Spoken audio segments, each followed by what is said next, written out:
Choose Klaipėda podcast.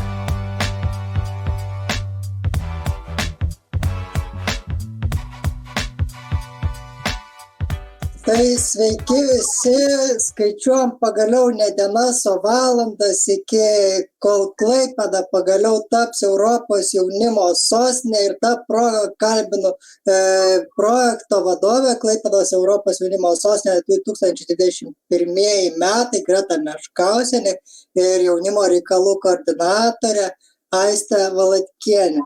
Tai pradėkim būtent nuo to jaunimo sostinės. Tai tikrai jau už kelių valandų ta didžioji diena ilgai laukta ateis, iki kurios dirbame šitiek ilgai ir tiek laukime. Tai Greta, kas svarbiausio įvyks sekančiais metais? Tai sveiki visi, iš tiesų, kas svarbiausia, tai turbūt svarbiausia, kad titulas vis dėlto 21 metais, galime sakyti, oficialiai priklausys Klaipėdai už keletas valandų. Ir ką titulas duos Klaipėdai? Tai Klaipėdai, manau, reikėtų pradėti sakyti, kad Klaipėdos jaunimui. Nes Klaipėdos jaunimas būtent porą metų iš eilės kovoja dėl šito titulo.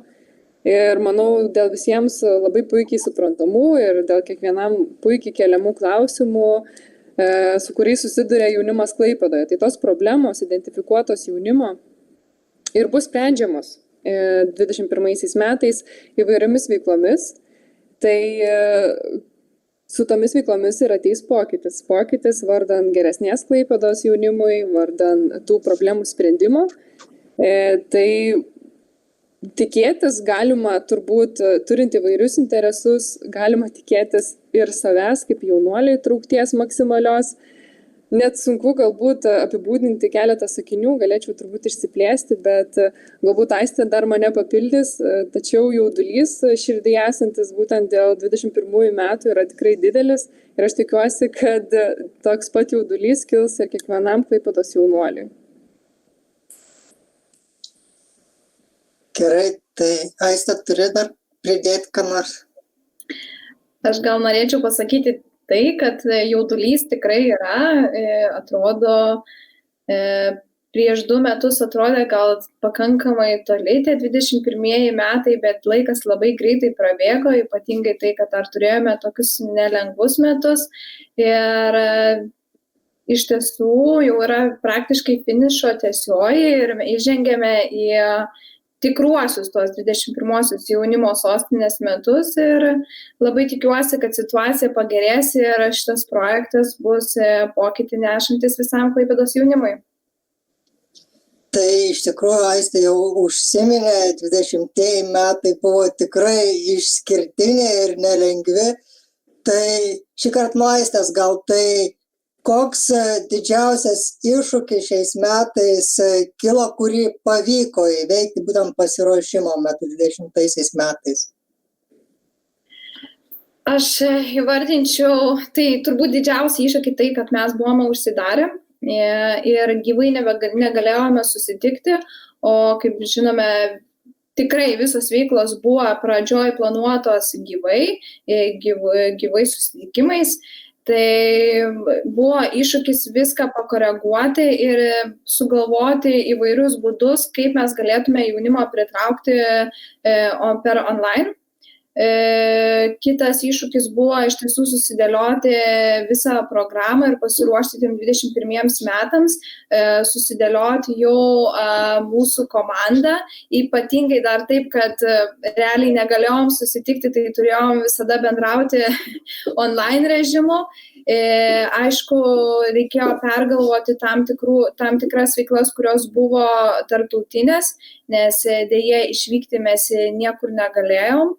Tai tokie gal buvo tie iššūkiai, tiesiog mums reikėjo sugalvoti, kaipgi tą jaunimą sudominti, naudojantis elektroninėmis priemonėmis ir kaip įgyvendinti savo programą. Bet mes perėjom visus iššūkius ir susidorojome su jais ir tikrai atradome tų būdų.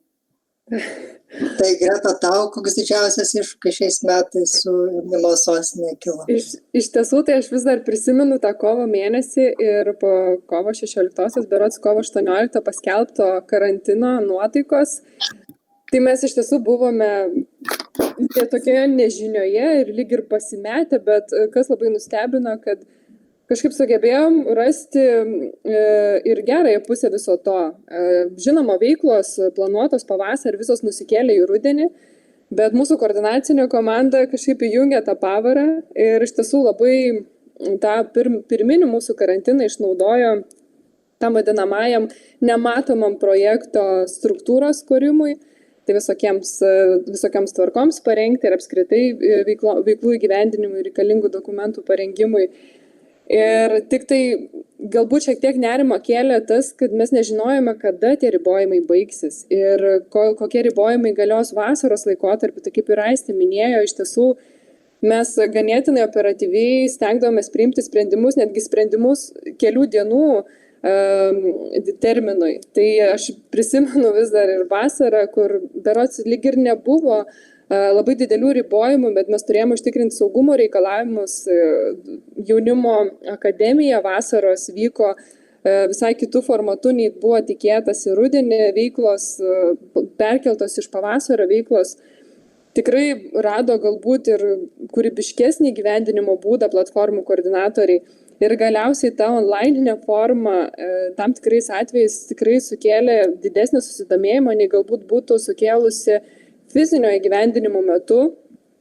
Tai aš labai didžiuojuosi tiek platformų koordinatoriais, tiek koordinacinė komanda, tiek jaunuoliais, kurie nepabijojo dalyvauti ir tie, kurie online formoje renginių dalyvavo ir skyrė savo laiką, nors tai turbūt dauguma pritartų, kad yra sudėtingiau dalyvauti tokiuose renginiuose. Tai aš labai džiaugiuosi ir iš tikrųjų šitas iššūkis įgyvendinti pilotinės veiklas programos šių metų buvo programa įgyvendinta ir tai yra didžiausias turbūt mūsų pasiekimas, nes tikrai metai pareikalavo daug greitesnių sprendimų priėmimo, daugiau kūrybiškumo, bet turbūt visiems išėjo į naudą, nes gyvenam tokiais laikais, kad turbūt turėsime šitų veiklų įgyvendinimo principų veikti ir ateinančiais metais, tai turbūt viskas tik į gerą. Tai Greta jau užsiminė, užbėgo, čia taip pasakė, tą pasiekimą, kurio labiausiai didžiuojasi pasirašymo, tai Aiste, tau pasirašymo laikotarpiu, koks buvo didžiausias pasiekimas, kurio tu labiausiai didžiuojasi? Aš tai manau, kad vienas iš tokių didesnių pasiekimų buvo tikrai tai, kad mes pagaliau turėjome stiprią komandą. Ir kitas dalykas, kad pajudėjome su strateginėmis iniciatyvomis, tai mums pavyko pasitvirtinti dalyvavimo biudžeto mokyklose tvarką ir taip pat parengti Lietuvos jaunimo sostinės koncepciją ir pasirašyti bendradarbiavimo sutartį su jaunimo reikalų departamentu dėl šios iniciatyvos įgyvendinimo. Tai aš manau, kad čia turbūt vieni iš tų tikrai didelių pasiekimų 20 metais. Tai žinome, kad projektas yra suskirstytas į įvairias platformas. Tai jeigu rinktumėtės, kurioj platformoje savanoriauti, tai Gretai, aiškus, iškrenta kūrybiškumo platforma, kurią pati koordinuoja, bet iš visų kitų, tai kurią platformą rinktumėtės ir kodėl? Aš manau, kad labai sudėtinga mums kaip koordinuojančios komandos atstovėms išskirti vieną platformą. Nekalbu už Aistę, prisiimu šitą pasakymą tik savo, bet ką galiu pasakyti, iš tiesų visos platformos siūlo įvairaus spektro veiklas. Tai tiem, kam patinka, kas prijaučia savanorystę, jau yra savanoriaujantis ir nori galbūt prisidėti prie savanorystės įvaizdžio gerinimo, mes turim solidarumo platformą. Kam yra aktuali galbūt jaunimo politika ar apskritai kaip yra priimami sprendimai jaunimo politikos srityje, ar kaip yra galima daryti pokyčius jaunimo politikoje, yra dialogų platforma. Jeigu įdomus verslas, lyderystės platforma, jeigu turi idėjų miestui, kad pagerinti jo įvaizdį, yra kūrybiškumo platforma. Jeigu patinka festivaliai, dideli renginiai ir nori patraukti, prisidėti prie to, kad mieste vyktų renginiai ne tik centriniai miesto dalyje, yra šiaurė pietus.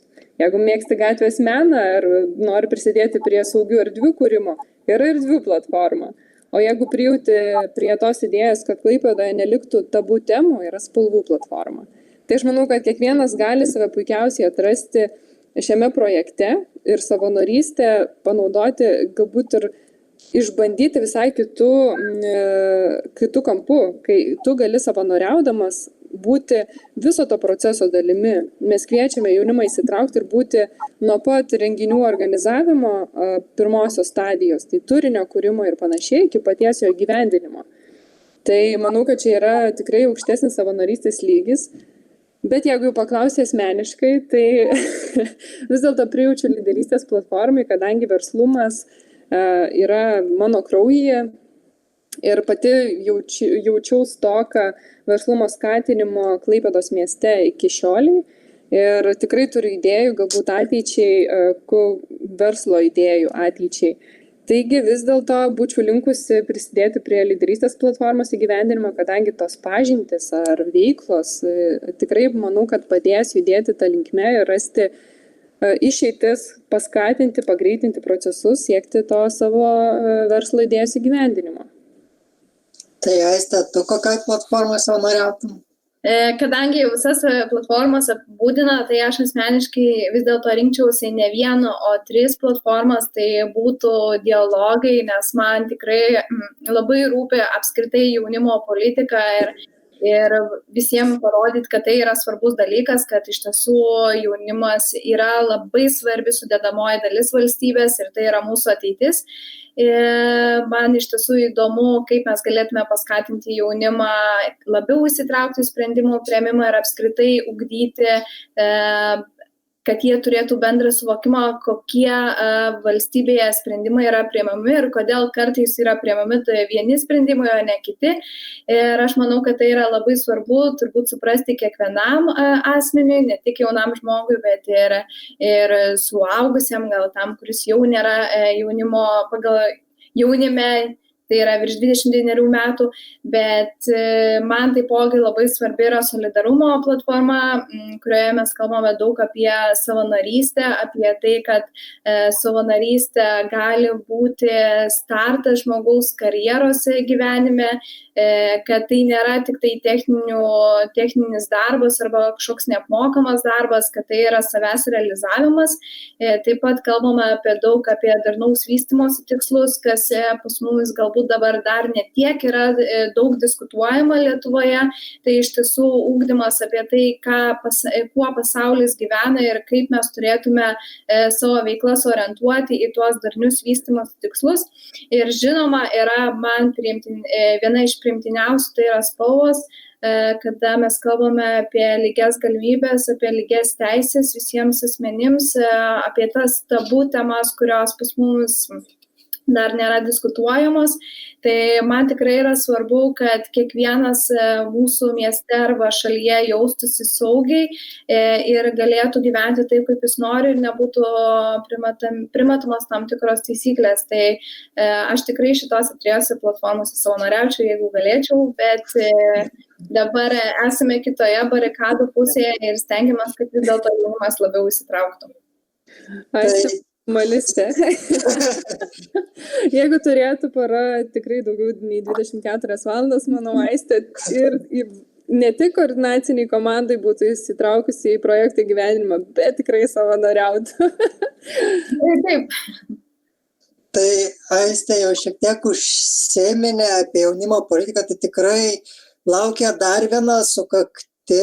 Tai ateinančiais metais Lietuva švęs jaunimo politikos 25 metų sukaktį. Tai trumpai suprantama jaunimui paaiškink, tai kas yra vis dėlto ta jaunimo politika ir kodėl jinai turėtų tam jaunam žmogui rūpėti? Aš gal pasakysiu taip, kad jaunimo politika tai yra tiesiog priemonių visuma.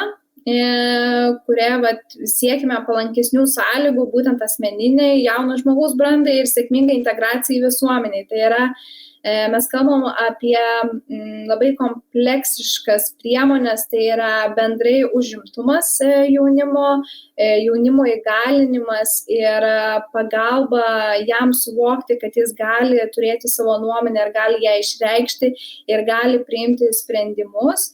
Ir aišku, tai yra visos ir prevencinės priemonės apsaugai, kad nevartotų jaunimas alkoholio ar narkotikų ir panašiai.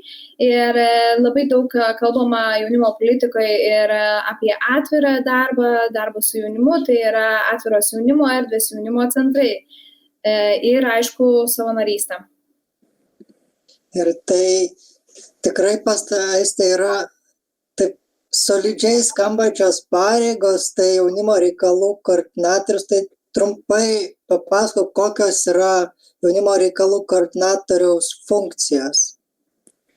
Tai jaunimo reikalų koordinatoriaus funkcijos yra įgyvendinti tą jaunimo politiką Klaipėdos mieste, užtikrinti, kad būtų aprūpinamas jaunimo ir su jaunimu dirbančios nevyriausybinės organizacijos, kad būtų įvairios priemonės, finansavimai jiems skiriami. Taip pat aš esu tarpininkas iš tiesų tarp politikų, tarp savivaldybės administracijos ir jaunimo. Tai reiškia, jeigu jaunimas nori išsakyti savo nuomonę ar turi kažkokių problemų, tai aš esu tas tarpininkas, kurį į mane gali kreiptis ir aš galiu tam tikras jų problemas išspręsti.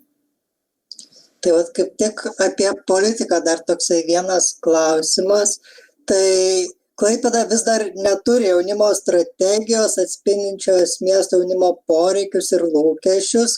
Žinau, dabar yra rengiamas miesto savivaldybės strateginis planas 21-30 metam. Per jį bus integruoti kažkokie su jaunimu susiję klausimai ir taip, ko tikėtis jaunimo ateinantį dešimtmetį. Taip, mes neturime tokios strategijos ir daug iš tiesų galvojame, ar mums reikėtų tokią atskirą jaunimo strategiją turėti, bet mes nusprendėme, kad gal nereikia turėti tiek daug dokumentų, geriau, kad būtų viskas integruota. Tai mes iš tiesų integruojame jaunimo politiką į didįjį miesto planą ir iš tiesų galiu pasidžiaugti, kad labai daug jaunimo siūlytų priemonių vis dėlto yra įtraukta į planą. Tai per ateinančius 10 metų tikrai atsiras daugiau jaunimo erdvių. Klaipėdos mieste didinsime darbą gatvėje, tai yra didinsim komandų skaičių. Taip pat kalbėsime apie tai, kad reikia suteikti visokeriopą pagalbą nevyriausybinėms organizacijoms ir suteikti kuo daugiau joms mokymų ir jas stiprinti. Taip pat lyderiavimas mums bus labai svarbu. Taip pat per 10-metį mes planuojame šiek tiek dirbti su karjeros specialistais, tai tam, kad jaunas žmogus galėtų sistemingai pasirinkti savo karjerą, susidėlioti savo planą, gal jau mokykloje. Aišku, išliks premijos studentams, premijos ir stipendijos studentams. Taip pat planuose yra darbo užimtumo priemonės, tai yra planuose tai, kad galėtų atsirasti tokia programa, kur galėtų nepilnamečiai asmenys įsidarbinti, o darbdaviam būtų mokamos tam tikros subsidijos. Bet tai yra kol kas dar ateities klausimas. Taip pat tikrai orientuosime į jaunimo darbuotojus ir stiprinsim jų kompetencijas. Ir žinoma, erdvės ir tikrai sieksime, kad atsirastų daugiau erdvių negu tiek, kiek dabar jų yra Klaipėdoje. Tai ačiū, Aistė.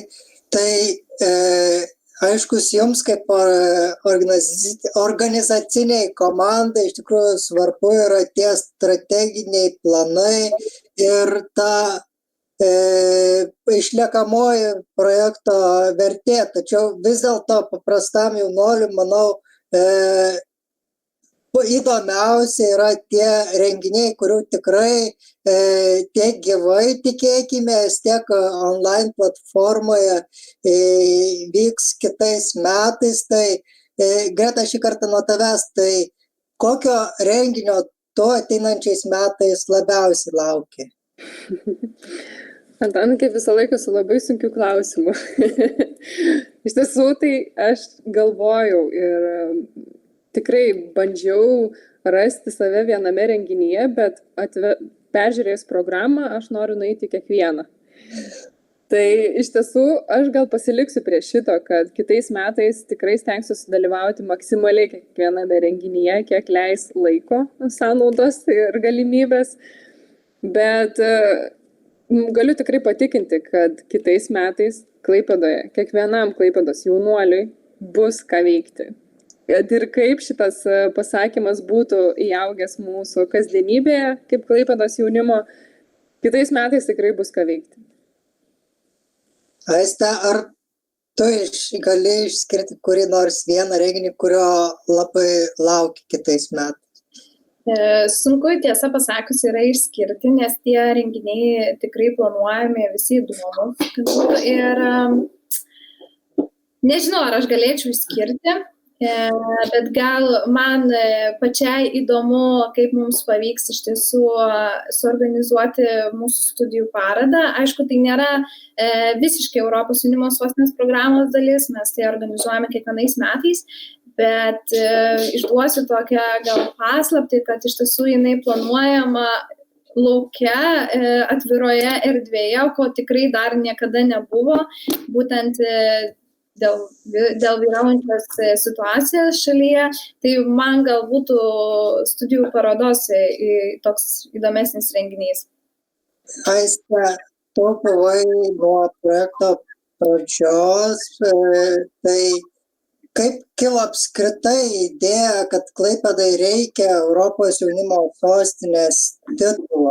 Kaip ir būtent, kaip atsirado ta idėja būtent šį titulą gauti Klaipėdos miesto ir Klaipėdos jaunimui? Aš gal, tai pasakysiu, aš nebuvau nuo pat pačios pradžios. Aš įsijungiau šiek tiek, gal sakyčiau, jau įpusėjus darbui. Kiek man teko bendrauti su buvusia jaunimo reikalų koordinatorė Jurgita Činauskaitė, kuri ir pradėjo šitą mintį apie Europos jaunimo sostinę, tai Klaipėdos miesto savivaldybė dalyvavo Urbak projekte, kurio tikslas buvo atrasti būtent tas priemonės, kurios išlaikytų jauną žmogų Klaipėdos mieste. Ir tada įgyvendinant šitą projektą turbūt tiesiog atsirado pasiūlymas sudalyvauti Europos jaunimo sostinės konkurse ir mes pagalvojom, kodėlgi ne. Tada atrodė pakankamai tas konkursas lengvas, juk tai reikia užpildyti paraišką ir titulas yra. Ir iš tiesų mes pasinėrėme šitą aventūrą, pradėjome pildyti paraišką, išsiuntėme pirmąją paraišką ir tada mus pasiekė žinia, kad mes praėjome į tą finalinį etapą ir tada viskas prasidėjo ir pamatėm, kad tai iš tiesų yra labai, labai didžiulis darbas ir daug laiko reikalaujantis procesas. Bet mes tada buvom labai visi suinteresuoti ir atrodė, kad iš tiesų mums reikia to pokyčio Klaipėdos mieste ir jaunimas labai palankiai žiūri ir dabar, aišku, ir tiesiog labai norėjom visi šito titulo, norėjom pokyčių, dėl to ir nusprendėm. Ir pirmąjį kartą, kai mes nelaimėjom ir kai mes pamatėm visą tą aurą, kaip miestai stengiasi, mums dar atsirado didesnė motyvacija ir mes tikrai antrąjį kartą buvom labai ryžtingai nusiteikę ir būti spaudėm tai, ką galim geriausia. Tai koks didžiausias pasiūlymas, kas padėjo tą pagrindą pirmo kandidatavimo metu, kas leido mums tą antrą kandidatavimo metu laimėti šį titulą? Aš manau, kad tai yra motivacija. Mes labai rodėm stiprią motivaciją ir stiprų norą turėti šį titulą. Taipogi tai mūsų buvo stiprybė, kad mes labai gerą paraišką parengėme ir tai, kad mes įtraukėme labai daug jaunimo į patį paraiškos rengimo procesą ir kad jaunas žmogus, mes į paraišką sudėjom tai, ką jaunas žmogus sugalvojo, tai yra visas idėjas ir tai nebuvo tam tikras primestas reikalas iš politikų ar valdžios, tai buvo viskas kilę būtent iš bendruomenės, iš jaunimo organizacijų. Tai aš manau, tai Europos jaunimo forumas pajautė ir dėl to mums pavyko laimėti. Tai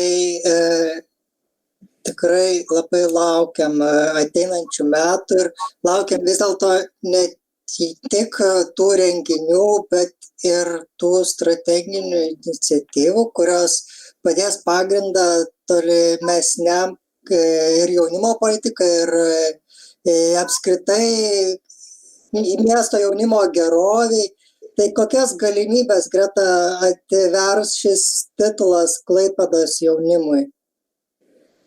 Kaip ir didžiąją dalim turbūt jau spėjome aptarti, tai Klaipėdos jaunimui jau nuo pat kandidatavimo metų ir buvo teikiama viltis, kad jie savo įsitraukimu, savo veikimu, savo nuomonės galėjimu išreikšti ir daryti įtaką priimamiems sprendimams tolimesnė perspektyva su jaunimu susijusiais klausimais savivaldybės lygiu. Tai šitie pokyčiai ir bus kitais metais. Bus veiklos, bus strateginės iniciatyvos įgyvendinamos.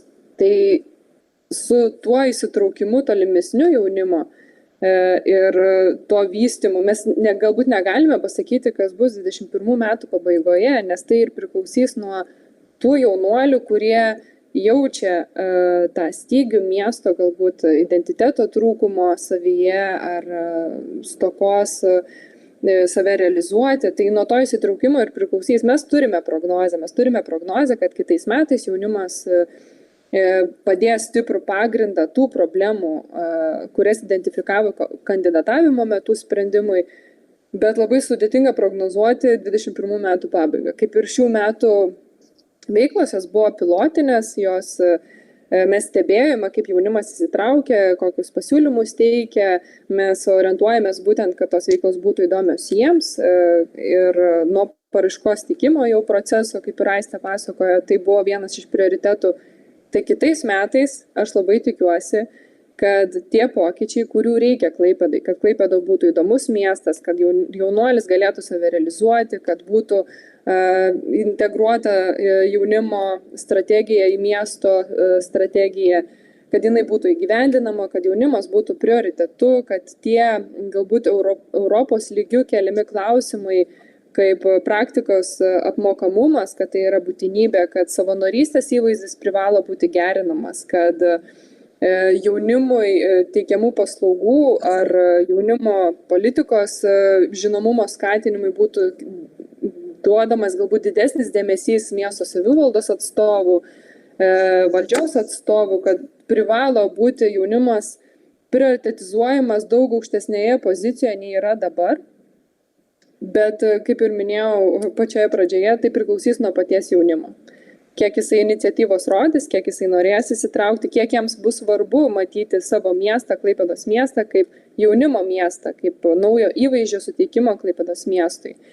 Tai galbūt mes žinoma galime kalbėti apie būtent orientuotas veiklas, kurios padės spręsti, bet turbūt kiekvienas savyje tam, jeigu rūpi Klaipėdos miestas ir jo ateitis, turėtumėm jausti atsakomybę kitais metais ir būti sostinės dalimi tam, kad tie pokyčiai ateitų maksimali apimtimi ir tikrai galėtumėm sakyti, kad Klaipėda kaip pirmasis Šiaurės Europoje miestas, gavęs šį Europos jaunimo sostinės titulą, gavęs galimybę kalbėti atvirai tomis temomis, kuriamis nebuvo galbūt anksčiau kalbama, kad atkreipiamas dėmesys į jaunimą, kad Klaipėdos miestas pripažįsta savo problemas ir nori jas spręsti kartu su savo jaunimu, tai su šita žinute daryti pokytį Klaipėdoje ir atnešti tą žinią Lietuvos mastu, atnešti Lietuvos jaunimo sostinių iniciatyvą ir tikrai auginti tą naują jaunimo kartą, kuriai rūpi, kuri yra pilietiškai ir socialiai aktyvi, kuriems yra svarbu, koks yra jų miestas ir tas galbūt ateina su tuo momentu, kai jie pasijaučia, kad jie gali daryti pokytį tam tikriems mieste priimamiems sprendimams. Dar šiek tiek grįžkim prie čios Klaipėda istorijos. Toksai nesuderintas klausimas, bet papasako, Greta, šiek tiek, kaip tu atsiradai tam projekte, būtent po to titulo gavimo, kaip jūs laimėjot konkursą ir kaip tu atsiradai pas mus šitam projekte. Iš tiesų projektas viliojo nuo pat pradžios mieste. Matant judėjimą, matant jaunuolius, tikrai skatino smalsumą, kas čia vyksta ir jau laimėjus titulą tikrai ta žinia pasklido plačiau ir pasiekė ir mane. Tuo metu, dirbant darbą, tai buvo smalsu prisijungti prie ambasadorių veiklos, tiesiog galbūt prioritetai buvo sudėlioti tuo metu visai kita linkme. Ir sako, reikėtų svajoti drąsiai, bet kai svajonės išsipildo, nebijoti jas pasiimti. Tai ta ilgai brandinta idėja, kad tikrai norėtųsi Klaipėdoje padaryti tą pokytį, atrado mane šitame projekte ir buvau pakviesta būtent būti projekto vadovė, nes drąsiai svajojau.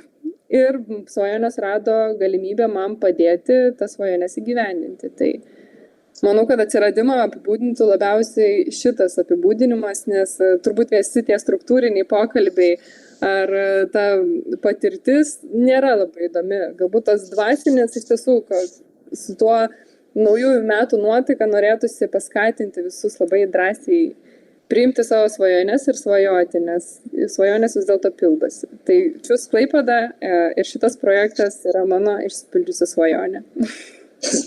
Tai kad perėjom šiek tiek prie asmeniškumų, tai Aiste, tu papasakok, kaip tu apskritai atsiradai jaunimo politikoje? Jaunimo politikai iš tiesų atsiradau netikėtai. Kažkaip, jau aišku, užuomazgos buvo mokykloje, aš mokyklai buvau prisijungus prie moksleivių sąjungos, bet tai buvo neilgam. Po to aš, kai pradėjau studijuoti Klaipėdoje, aš studijavau viešą administravimą, tai jau buvo susijęs su valstybės valdymu ir kažkaip visada aš labai norėjau dirbti savivaldybėje arba kurioje nors ministerijoje, ne veltui turbūt pasirinkau tokias studijas. Tuos studijų metus aš daugiau iš tiesų savanoriavau kultūros srityje, taip pat, bet tiesiog netgi šiandien galvojau, aš atsidūriau vieną dieną apskritajame stale ir tiesą pasakius net negaliu prisiminti, kokiu būdu, ar tai per kažkokius draugus, pažįstamus, bet prisimenu, kad prisijungiau prie jų veiklos ir tada prasidėjo mano kelias jaunimo politikoje, tai aš tikrai tuo 3 metai buvo savanoriavimo apskritajame stale, tada apskritajame stale aš tapau tarybos nare ir žinoma, susipažinom su jaunimo reikalų koordinatore, su kitais asmenim. Ir taip gavosi, kad tuo metu jaunimo reikalų tarybai pavyko įsteigti dar vieną etatą Klaipėdos miesto savivaldybėje. Ir aš tiesiog baigus studijas pamaniau, kad būtų puiku sudalyvauti konkurse ir aš pasinaudojau tą progą ir sudalyvavau konkurse. Ir man pavyko gauti tada jaunimo reikalų koordinatorės padėjos vietą, gal taip galim pasakyti, bet vėlgi susiklosto taip gyvenimas, kad jaunimo reikalų koordinatorė iškeliavo į kitą skyrių ir man teko priimti sprendimą, ar tapti jaunimo reikalų koordinatorė, ar pasilikti ten, kur aš esu. Ir aš Aš beje buvau pradirbus tik tai mėnesį laiko. Turbūt savivaldybė ir aš apskritai net nieko dar normaliai nežinojau ir nesupratau, kas vyksta. Ir atsimenu, kaip ryte man atėjusi Jurgita, būsi koordinatorė, sako, tai labas rytas, Aiste, ar būsi koordinatorė? Ir aš sėdžiu, 5 minutės pagalvojau, būsiu, ką. Tai tiesiog priėmė labai greitai sprendimą ir tikrai jo nesigailiu. Šiaip anksčiau, jeigu būčiau pagalvojus, tai nelabai savęs įsivaizdavau šitoj srity. Aš kažkaip buvau gal linkusi labiau kultūrą, bet turbūt taip gyvenimas susidėliojo, nes aš netgi atlikdama praktiką Palangoje dirbau pas jaunimo reikalų koordinatorę su jaunimo politika. Tai turbūt čia jau buvo ženklas, kad taip viskas susiklostys. Tai Greta, žinau, kad esi ne tik projekto vadovė, bet ir kūrybiškumo platformos koordinatorė. Tai papasakok šiek tiek plačiau, kuo svarbi ši platforma, koks jos tikslas ir kuo klaipėdiečius ir miesto svečius dar nustebės ši platforma ir kokių galbūt iniciatyvų renginių tikėtis būtent iš tavo koordinuojamos platformos. Kūrybiškumo platforma turbūt buvo neatsitiktinai integruota į projektą, programą, kadangi mes iš tiesų turime didelę Klaipėdos bendruomenę, kuri turi gerų idėjų Klaipėdos miestui pagerinti galbūt nuo infrastruktūros iki apskritai paties miesto įvaizdžio. Tai mano koordinuojama platforma būtent ir skatins klaipėdiečius, Klaipėdos jaunimą ieškoti Klaipėdos problemų ar tam tikrų pasiūlymų, kaip pagerinti miesto įvaizdį, ieškojimui, idėjų generavimui, tai su kūrybinėmis dirbtuvėmis, susitikimais ar bendrų temų aptarimais, skatinant įsitraukti diskusijas, būtent ko trūktų Klaipėdos miestui, ko reikėtų Klaipėdos miestui, kad Klaipėdoje būtų laukiamas kiekvienas jaunuolis, Klaipėdos jaunimas jaustųsi savo mieste gerai, Klaipėdos svečiams būtų ką pamatyti Klaipėdoje ir būtų nešama žinutė plačiai apie Klaipėdą, galbūt bendrinė žinutė, kokia iš tiesų yra ta mūsų Klaipėda. Tai būtent šita platforma su savo planuojamomis dirbtuvėmis ir generuos tas idėjas, kurios kartu bendradarbiaujant su verslu, su įvairiomis įstaigomis, su projektu, sieksime, jog būtų įgyvendintos tam, kad Klaipėdos bendruomenė, Klaipėdos jaunimas jaustų, kad jie yra svarbus, jų pasiūlymai gali būti įgyvendinti ir sukurti tą bendradarbiavimą tarp miesto ir Klaipėdos miesto bendruomenės bei jaunimo. Tai šiai dienai iš tiesų mes praeitais metais esame įgyvendinę hackatoną, kurio metu buvo generuojamos idėjos atvirumo kultūros inkubatoriui, turėjome dirbtuves eksperimentiniams pop-up erdvėms, tai matėme susidomėjimą, matėme klaipėdiečių įsitraukimą į tų idėjų generavimą ir galbūt pats hackatonas džiaugiamės, jog neišgąsdino studentų dar neturinčių patirties įvairių technologijų kūrime. Jie nepabijojo, jie atėjo pasirengę, atėjo su idėjomis ir džiaugiamės tuo rezultatu, kad tas pabandymas, įsitraukimas neša konkrečias idėjas miestui, kurias tikėkimės pavyks įgyvendinti kitais metais. Tai vat šiais metais, 21 metais nestabdysime, toliau tęsime tradicijas, planuojame kūrybiškumo festivalį gyvendinti. Platesnį turinį greitų metų, manau, tikrai galėsite rasti mūsų socialiniuose tinkluose ir mūsų puslapyje. Tačiau to festivalio metu, manau, tikrai sutrauksime Klaipėdos miesto ir miesto jaunimo dėmesį ir jau dirbsime ties konkrečiomis idėjomis ir konkrečiais projektais, kurie ir turėtų likti po mūsų viso šito projekto, po Klaipėda Europos jaunimo sostinė. Tai kūrybiškumo platforma idėjams generuoti, vardan geresnės Klaipėdos, bendradarbiaujant visiems verslui, studentams, moksleiviams, įvairioms įstaigoms ir savivaldai. Tai tikėkime, šitas bendradarbiavimas atneš labai gerų rezultatų. Tai iš tikrųjų labai tikimės, kad jaunimas įsitrauks aktyviai ne tik į renginius, bet ir į visą kūrybos procesą, ar savanoriaudamas, ar prisijungdamas prie ambasadorių. Ir tai iš tikrųjų eina mūsų pokalbis į pabaigą, tai pradėsiu nuo to, pabaigsiu tuo, ko ir pradėjau, tai iš tikrųjų skaičiuojam valandas iki to ilgai laukto įvykio, kai Klaipėda pagaliau taps Europos jaunimo sostinė. Tai ko palinkėtumėte tais ateinančiais metais Klaipėdos miesto jaunimui? Aiste, gal šį kartą nuo tavęs. Aš turbūt tradiciškai, ką mes šiais metais linkime, tai aš palinkėsiu sveikatos, kad visi sveiki ir kad galėtume įgyvendinti suplanuotas veiklas. Ir aš tikrai palinkėsiu pozityvo, kad ir kas be nutiktų, kad ir jeigu mes būtume uždaryti, veiklos vis vien vyks, veiklos bus nuotoliniu būdu, bet aš manau, kad vis dėlto viskas bus gerai ir kiti metai mums atneš tikrai daugiau džiugių akimirkų ir tiesiog linkiu išlikti būti pozityviems ir mąstyti, kad viskas bus gerai ir kad turėsime labai šaunų laiką, tai yra visus metus. Ačiū, Greta. Aš, Antanai, palinkėčiau Klaipėdos jaunimui numesti abejonės ir įtraukti į savo naujų metų rezoliuciją savęs atskleidimo punktą. Nes prisimenu galbūt ir save dar prieš 10 metų, kai abejonės tikrai imdavo viršų, bet pabandžius tikrai ateidavo palengvėjimas, kad labai gerai, kad pabandžiau. Tikrai gerai, kad pabandžiau, nes dabar žinau, arba man nebeišeis ir aš to nebedarysiu, bet nesigailėsiu dėl to, kad nepabandžiau.